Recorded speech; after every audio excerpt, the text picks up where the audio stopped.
کیا محض دنیا میں کھیل تماشے کے لیے، عیش و عشرت کے لیے تم آئے ہو؟ نہیں، ہم نے تمہیں اس لیے پیدا کیا ہے کہ ہم دیکھیں کہ تم دنیا کے اندر کس طرح زندگی گزارتے ہو۔ اور وما خلقت الجن والانس الا لیعبدون، ہم عبودیت کے جذبوں میں تمہیں تمہارا جوہر اور تمہاری نیکی اور تمہارا ارتقاء اور تمہاری بلندی اس کو تلاش کریں گے۔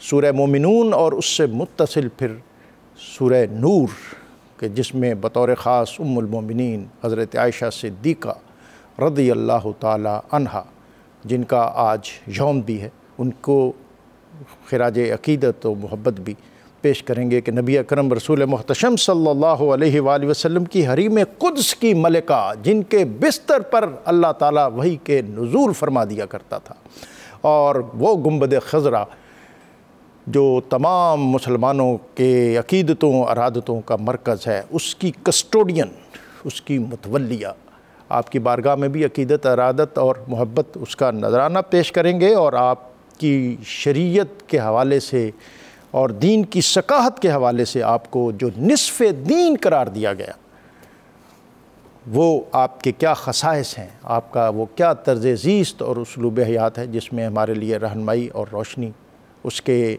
امکان اور اس کے نشانات موجود ہیں۔ ان سب اہم امور پر گفتگو کے لیے ہمیشہ کی طرح ہمارے پاس مفتی محمد فاروق القادری صاحب تشریف فرما ہیں، اور ڈاکٹر عقیل احمد صاحب، اور اللہ رب العزت کی بارگاہ میں حمد کا نذرانہ پیش کرنے کے لیے بہت استاد ثنا خان، بہت سینئر شخصیت الحاج مرغوب احمد حمدانی۔ میں اپنے مہمانوں کو خوش آمدید کہتا ہوں۔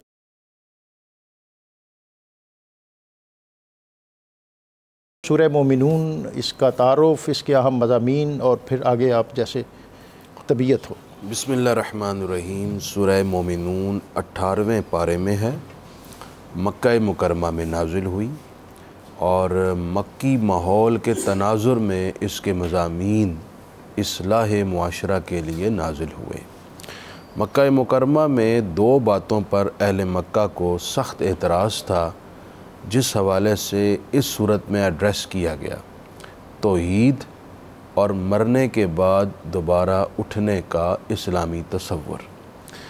چونکہ اہل مکہ اس کا شدت سے انکار کرتے، لہٰذا اس آیت میں توحید پر بہت عمدہ دلائل ہیں کہ تم اپنی تخلیق کو اور پھر پھیلی ہوئی زمین سے لے کر آنکھ اٹھا کر افق آسمان پر دیکھو، ہر طرف تمہیں اس کی توحید کے دلائل پھیلے ہوئے نظر آئیں گے۔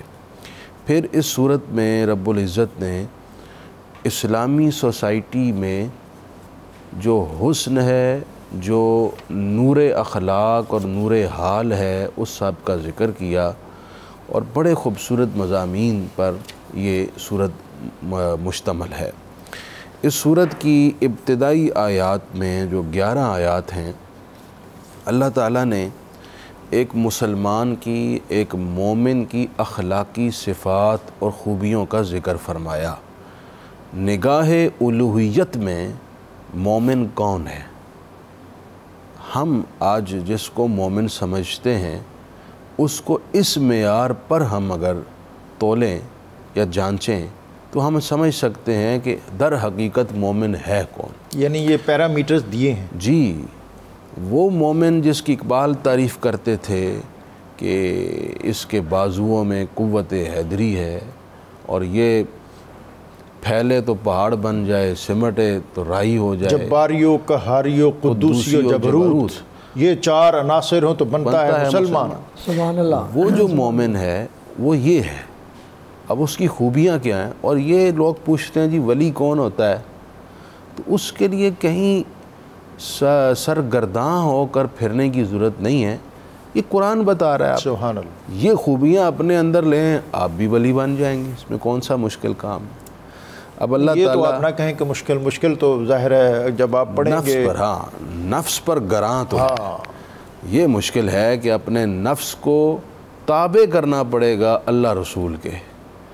ہم نماز پڑھتے ہیں صرف حاضری لگانے کے لیے گئے، مسجد میں داخل بعد میں اور نکلنے کا سوچتے ہیں پہلے بالکل، اور پھر اب ہم محدود ہوتے جا رہے ہیں کہ فرض پڑھ لیے ہیں بس یہ کافی ہے۔ جی یہاں تو اس کی روح اور اسپرٹ کا تذکرہ ہے۔ بالکل ایسا ہی فرمایا آپ۔ اب دیکھیں اس سورت کی پہلی 11 آیات میں پہلی آیت کا آغاز ہی جن مبارک الفاظ سے ہو رہا ہے اس میں کیسی امید دلائی گئی، میں قد افلح المؤمنون، سبحان اللہ، بے شک مومن کامیاب ہو، گارنٹی دے دی ہے پہلے، گارنٹی دے دی، اور قد لا کر تحقیق اور ثبوت کے ساتھ یہ بات کی، مومن کامیاب ہو گئے۔ لیکن کون سے مومن؟ اب خوبیاں شروع ہو رہی ہیں۔ نمبر 1 الذین ہم فی صلاتہم خاشعون، سبحان اللہ، وہ مومن جو اپنی نماز میں گڑ گڑاتے ہیں، خشوع رکھتے ہیں۔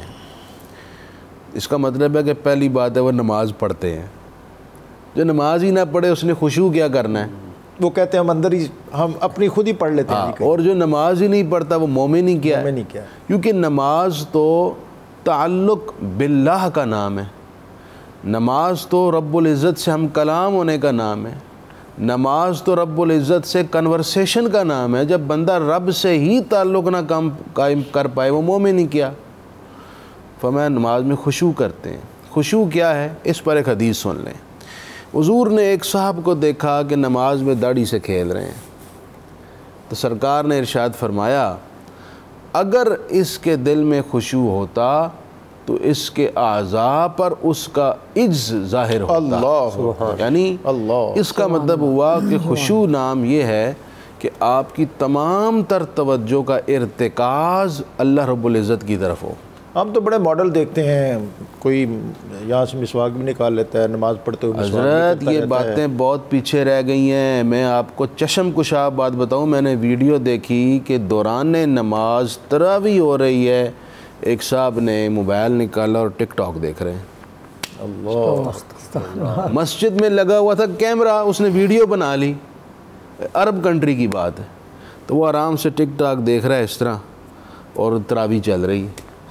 اب یہاں تک نوبت پہنچ گئی ہے۔ اور ہم تو اس سے پہلے والی پہ تھے جو میں بات نہیں کرنا چاہتا تھا کہ وہ فون بار بار آیا اور اس نے نکالا، ان کا انا فی الصلاۃ، انا فی الصلاۃ، انا فی الصلاۃ۔ اب وہ بات پیچھے رہ گئی ہے۔ اب انہوں نے کہا یہ قرآن پڑھ رہا ہے، یہ پڑھتا رہے، میں بور ہو رہا ہوں تو میں ذرا ٹک ٹاک دیکھ لیتا ہوں۔ نماز کے دوران ٹک ٹاک دیکھ رہے ہیں۔ ڈاکٹر صاحب یہاں اس تنزلی تک یہ امت پہنچ گئی ہے۔ صفیں کج دل پریشاں سجدہ بے ذوق، جی کہ جذبے اندروں باقی نہیں۔ اللہ اللہ، بالکل آپ نے زبردست ترجمانی فرمائی۔ دوسری خوبی کیا ہے؟ والذین هم عن اللغو معرضون، وہ مومن جو بیہودہ اور بے جا چیزوں سے اعراض کرتے ہیں، یہ دوسری خوبی مومنین کی، مومنین اور کامیابی پانے والوں کی۔ اور سرکار علیہ السلام کی حدیث جس کو امام ابو داؤد نے فرمایا یہ اکیلی حدیث 1,00,000 حدیث کے برابر ہے۔ حضور نے فرمایا وَمِنْ حُسْنِ اسلام المرء ترکہ ما لا یعنی، او کما قال، کہ مسلمان کا، مومن کے دین اور اسلام کا حسن اور بیوٹی یہ ہے کہ وہ بے جا، لا یعنی اور غیر ضروری کاموں سے اجتناب کرتا ہے۔ اور مفتی صاحب اس میں بہت سے نفسیاتی عوارض کا علاج ہے۔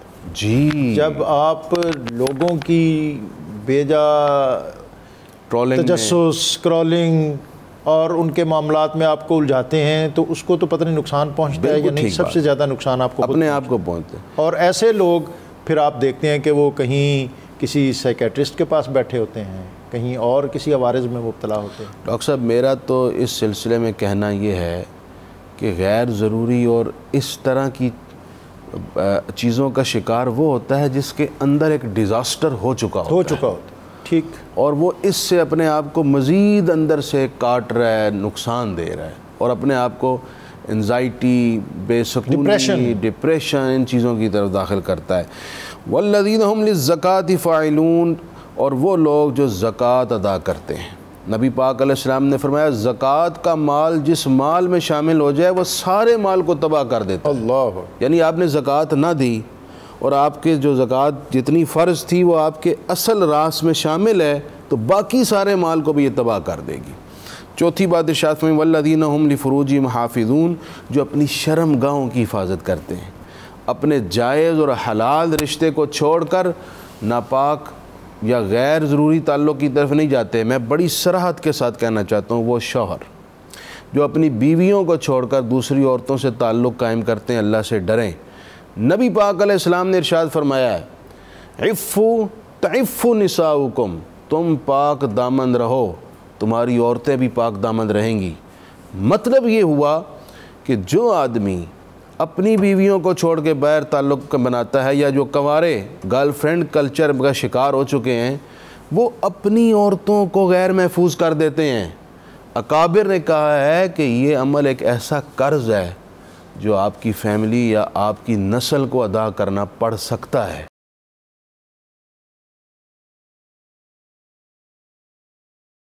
جی ڈاکٹر صاحب۔ الحمدللہ رب العالمین والصلاة والسلام علی سید الانبیاء والمرسلین۔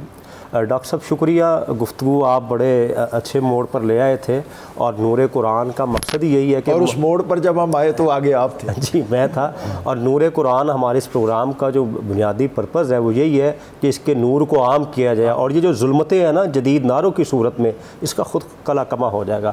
ڈاکٹر صاحب ایک بندے کے تعلقات کی 3 جہات ہیں بنیادی طور پر، تعلق باللہ، تعلق بالخلق، اور تعلق بالنفس۔ سورہ مومنون کی ان ابتدائی آیات میں تینوں ڈائمنشن کا ذکر ہے۔ مثلا دیکھیے تعلق باللہ کا ذکر کیسے ہے کہ آپ دیکھیے ادائے زکوٰۃ ہے، حفاظت صلاۃ ہے، اور خشیت ہے، اس میں تعلق باللہ کی طرف اشارہ ہے۔ تعلق مال خلق دیکھیے، ایفائے عہد ہے، ادائے امانت ہے، اس میں تعلق بالخلق کا ذکر ہے۔ لیکن ڈاکٹر صاحب یہ تو اب ہم کرتے ہیں کہ ٹیکٹفلی میں نے ڈیل کر لیا۔ دیکھیے یہ انسان جو ہے نا اپنے نفس کو دھوکے میں رکھنے والی بات ہے، اور اللہ نے قرآن میں فرمایا نا کہ تم یعنی جو اب ہم چیٹنگ کرتے ہیں لوگوں سے، تو کہتے ہیں دیکھیں جی میں نے وہ سمارٹنیس، دیکھیں وہ اصطلاحات بدل گئی ہیں نا، کہ آج دیکھیے جو بدی کو ہم نے جیسے مفتی صاحب نے اصطلاح بیان کی تھی کہ گرل فرینڈ یا ریلیشننگ، لائف ریلیشننگ کا ورلڈ میں نام دیا جا رہا ہے، تو گناہوں کو نام بدل کے یوز کیا جا رہا ہے، ماڈرن ٹیکٹکس جس کو آپ کہہ رہے ہیں۔ اچھا تیسرا ہے تعلق بالنفس۔ تعلق بالنفس میں شرمگاہ کی حفاظت ہے، لغو سے اعراض ہے، یہ باتیں اس میں پائی جاتی ہیں۔ اور نبی پاک علیہ الصلوۃ والسلام نے فرمایا کہ جس نے یہ 10 آیات یاد کر لیں اور ان پر عمل کیا وہ جنت میں داخل ہوگا۔ یعنی یہ سلیبس ہے، سلیبس ہے۔ اور ڈاکٹر صاحب دیکھیے آغاز میں فرمایا قد افلح المومنون۔ آج حقیقی کامیابی کا سٹینڈرڈ بڑا عہدہ نہیں، بڑی گاڑی نہیں، مختلف طریقوں سے جس کو آپ کہہ رہے ہیں چیٹ کر کے عہدے حاصل کرنا یا مال حاصل کرنا، وہ نہیں۔ حقیقی جو پیرامیٹرز ہیں وہ یہ ہے جو سورہ مومنون میں اللہ کریم نے ارشاد فرمائے میں۔ اور اگر ہم ان آیات سے آگے بڑھیے تو دیکھیے قرآن کریم نے جو سابقہ کے فکری مغالطے بتائے ہیں، ان میں ایک یہ بھی تھا کہ وہ انبیاء کو کہتے تھے یہ تو ہماری طرح بشر ہیں، یہ تو کھا بھی رہے ہیں پی بھی رہے ہیں، تو دیکھ کتنا یعنی ان کا عجیب سا یہ سوال تھا کہ ہمارے جیسے ہیں، یہ فطرہ آج بھی موجود ہے۔ اچھا اللہ نے بھی کہا کہ بشر مثلکم، کفار نے بھی کہا، کفار کے کہنے میں تنقیص توہین کا پہلو تھا، کمالات اور خصائص کا انکار تھا۔ اللہ کے کہنے میں یہ چیز نہیں ہے، اللہ نے حقیقت پہ بتائی کہ ان کا خالق میں ہوں۔ اور پھر آگے دیکھیے جب نبی پاک علیہ الصلوۃ والسلام کفار کو پیغام حق اور اہل حق کے وہ کمالات اور خصائص بیان کرتے تو کفار اکثر سن کر کہتے کہ اساطیر الاولین، یہ پچھلوں کی کہانیاں ہیں۔ ڈاکٹر صاحب آپ مسکرا رہے ہیں، دیکھیے فطرہ قدیم کا اثر فطرہ جدید میں آیا۔ ہر خیر کی بات کو یہ کہانی شریف ہے یا پچھلی کہانی ہے، پچھلی بات ہے کہہ کر، یہ ان کا طریقہ تھا جو فطرہ قدیم میں موجود تھے، اور انبیاء کے سامنے صالحین کے کمالات، انبیاء کے جو باتیں تھیں، پیغام حق تھا، یعنی پروف ریئلٹیز جو تھیں اس کو کہانی سٹوری کہہ کر جناب فیک یا فیبریکیٹڈ چیز کہہ کر پس پوش ڈال دینا، اور اپنی جو ایک سیلف میڈ تھیوریز ہیں اس پر جنریشن کو لے آنا، یہ جو حالت قرآن نے بیان کی وہ آج بھی ہمارے معاشرے میں اس کی صورتیں نظر آتی ہیں۔ تو ڈاکٹر صاحب آپ دیکھیے کہ اس صورت کے اتنے کمالات ہیں، اس حوالے سے آپ ہم روحانی، فکری، اخلاقی، سماجی تمام کہہ لیجئے کہ اگر قرآن کریم کی یہ ہم لینا کو جو تشکیل کردار اور تہذیب نفس کے حوالے سے اگر ہم اس کو سٹڈی کریں بالکل اسی حوالے سے، تو یہ صورت آپ کو مکمل طور پر آپ کی تہذیب نفس بھی کرے گی اور تشکیل کردار بھی کرے گی۔ اور دیکھیے حدیث مبارکہ میں آتا ہے اللہ کریم نے جب جنت عدن کو پیدا کیا اور اپنے دستے کرم سے وہاں درخت لگائے تو درخت کو حکم دیا بھائی کلام کرو، تو درخت نے کلام کیا، قد افلح المومنون، کہ بے شک مومن کامیاب ہو گئے۔ اور ان صفات و کمالات کے بعد اللہ نے فرمایا یہ جنت کے وارث ہیں۔ ڈاکٹر صاحب اصطلاح دیکھیے قرآن کی کہ جنت کے وارث، وارث جو بندہ جس چیز کا ہو اس پہ کوئی دوسرا دعویٰ نہیں دائر کر سکتا، یعنی اہل ایمان نے یہ کوالٹیز، یہ ایٹریبیوٹس اپنا کر اپنے آپ کو جنت کا وارث بنا لیا۔ اب یعنی جنت ان کی ہے، اور جو چیز وراثت بن جائے وہ کوئی چھین نہیں سکتا، وہ اس سے لی نہیں جا سکتی کسی بھی حوالے سے۔ تو یہ کہہ لیجیے کہ سورہ مومنون میں تمام کمالات۔ سورت آیت 13 سے آگے پھر مضمون بڑا زبردست شروع ہو رہا ہے کہ جس میں جو انسانی تخلیق اور پھر موت اور موت کے بعد پھر روز جزا اور سزا۔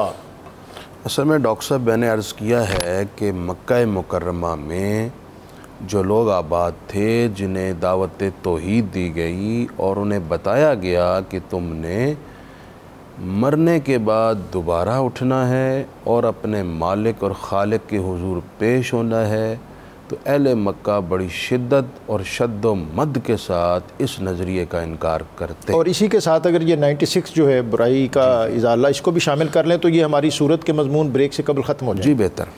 اب اللہ تعالیٰ نے ان لوگوں کو ان کی تخلیق کی جانب متوجہ کیا کہ تم سمجھتے ہو کہ تمہیں مرنے کے بعد اٹھانا مشکل ہے، تم دیکھو اللہ تعالیٰ نے تمہیں پیدا کیسے کیا۔ اپنی تخلیق پر زور کر لو تو تمہیں بنانے والے کی کامل قدرت پر یقین ہو جائے گا کہ وہ تمہیں دوبارہ بنا سکتا ہے۔ کیسے بنایا؟ فرمایا کہ سب سے پہلے تمہیں جب اللہ نے پیدا کیا تم کیا تھے؟ وَلَقَدْ خَلَقْنَا الْإِنسَانَ مِنْ سُلَالَةٍ مِّن طِينٍ، کہ ہم نے آدمی کو ایک منتخب کی ہوئی مٹی سے پیدا کیا۔ ثُمَّ جَعَلْنَاهُ نُطْفَةً فِي قَرَارٍ مَّكِينٍ، پھر ہم نے اسے ایک پانی کی بوند کی شکل میں ایک مضبوط ٹھہراؤ کے اندر قرار بخش دیا، یعنی اسے رحم مادر میں ایک بوند کی شکل میں رکھ دیا۔ کہاں سے اللہ تعالیٰ آغاز کر، سبحان اللہ، سبحان اللہ۔ مطلب دیکھیے کتنا عجیب و غریب ہے ڈاکٹر۔ اور آج کی جو آپ کی ماڈرن سائنس ہے، میڈیکل سائنس ہے، وہ ساری ان چیزوں کو انڈورس کرتی ہے اور اس سے باہر نہیں جا سکے یا اس میں سے کسی چیز پر اعتراض نہیں کر سکے۔ اب یہاں دیکھیں پھر فرمایا ثم خلقنا النطفة علقة، پھر ہم نے اس پانی کی بوند کو خون کی شکل میں تبدیل کیا، خون کی ایک پھٹک بنا دیا، خون کا ایک لوتھڑا بنا دیا۔ فَلَخَلَقْنَا الْعَلَقَةَ مُضْغَةً، پھر ہم نے اس خون سے گوشت کی ایک بوٹی بنا دیا اسے۔ واہ۔ اب یہ دیکھیں بتدریج کیسے، اب وہ پانی میں خود کہاں استطاعت ہے کہ وہ خون بن جائے؟ اگر پانی خود یہ کر سکتا ہوتا تو یہ کتنا پانی ہے سمندروں میں، دریاؤں میں، ندی نالوں میں، یہ کیوں نہیں خون بن جاتا؟ سوال ہے۔ اس کا مطلب ہے وہ خود کچھ نہیں کر رہا، پیچھے کوئی قوت ہے جو اسے پانی سے خون میں تبدیل کر رہی ہے۔ پھر خون بھی بہت ہے، خون خود کیوں نہیں گوشت بن جاتا؟ اس لیے کہ بنانے والے نے اسے چاہا کہ وہ گوشت بنے، اسی خون سے گوشت بنا دیا۔ لیکن ہمارے یہ جو ایتھیسٹ ہیں وہ کہتے ہیں کہ جی یہ تو زندگی آپ سے آپ لگے بندے قانون کی طرح چل رہی ہے، اور مادہ جب اپنے نظم میں ترقی کرتا ہے تو پھر اس کی اس طرح گروتھ ہو جاتی ہے اور پھر اس میں جان آ جاتی ہے۔ یہ عقل و دانش اور فہم کے خلاف ہے۔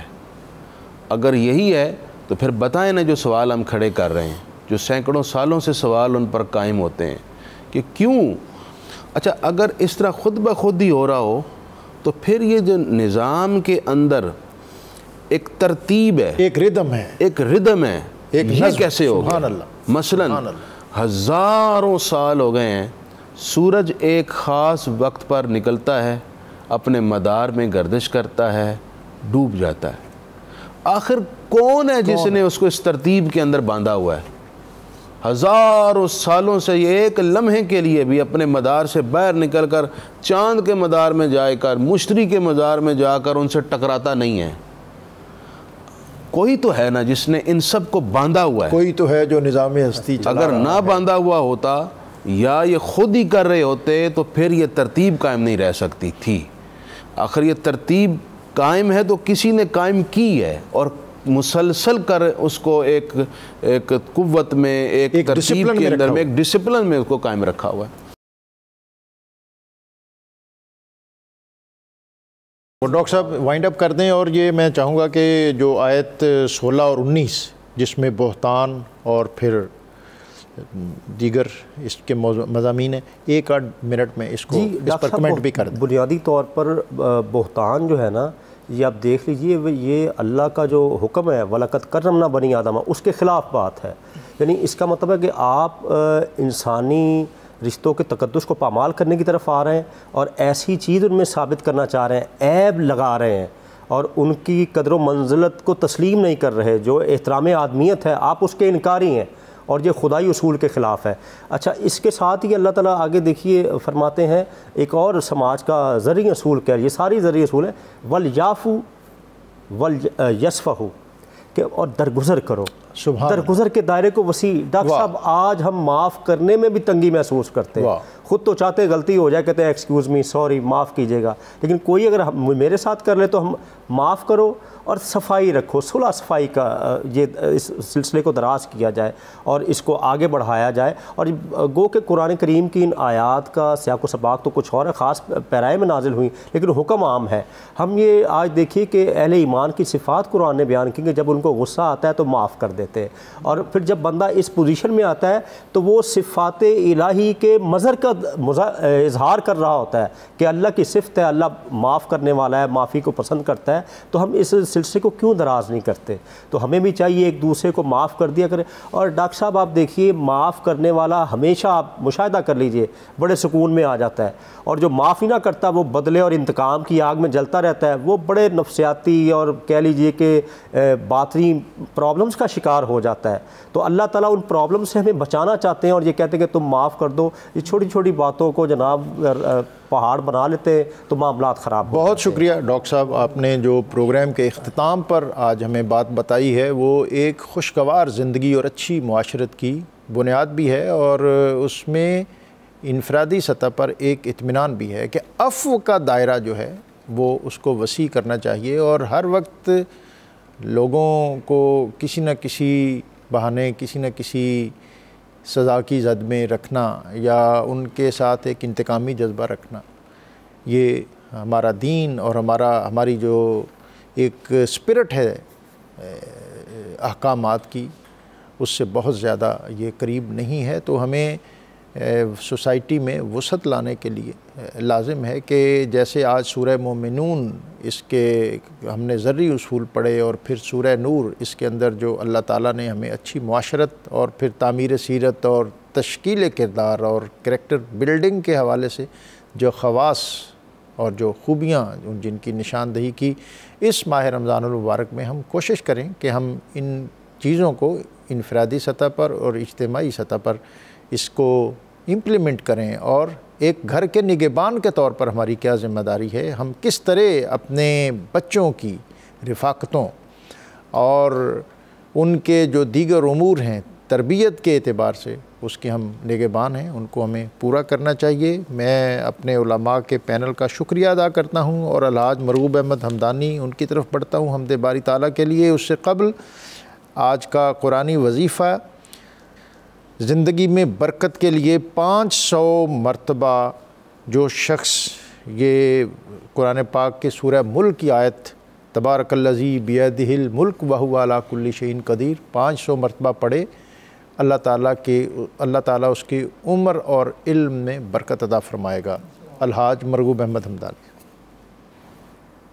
رہے لب پہ نام خدا اللہ اللہ، رہے لب پہ نام خدا اللہ اللہ، میری روح کی ہو غذا اللہ اللہ، وظیفہ ہو میرا صدا اللہ اللہ، وظیفہ ہو میرا صدا اللہ اللہ، ہر ایک دم سے آئے صدا اللہ اللہ، ہر ایک دم سے آئے صدا اللہ اللہ۔ ہر ایک مرض کی ہے دوا اللہ اللہ، ہر ایک مرض کی ہے دوا اللہ اللہ، دوا اللہ اللہ، شفا اللہ اللہ، دوا اللہ اللہ، شفا اللہ اللہ۔ جہاں میں تیرے نام کے گیت گاؤں، جہاں میں تیرے نام کے گیت گاؤں، وظیفہ ہو روز جزا اللہ اللہ، وظیفہ ہو روز جزا اللہ اللہ۔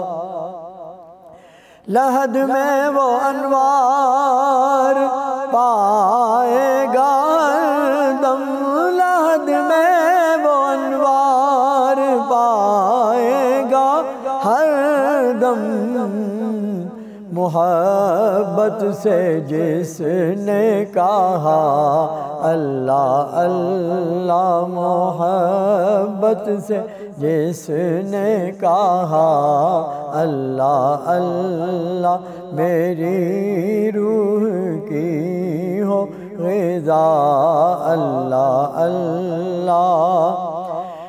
گناہگار ہے قادری جنم دن سے، گناہگار ہے قادری جنم دن سے، ہے محشر میں اس کا بچا اللہ اللہ، ہے محشر میں اس کا بچا اللہ اللہ، رہے لب نام خدا اللہ اللہ، میری روح کی ہو غذا اللہ اللہ۔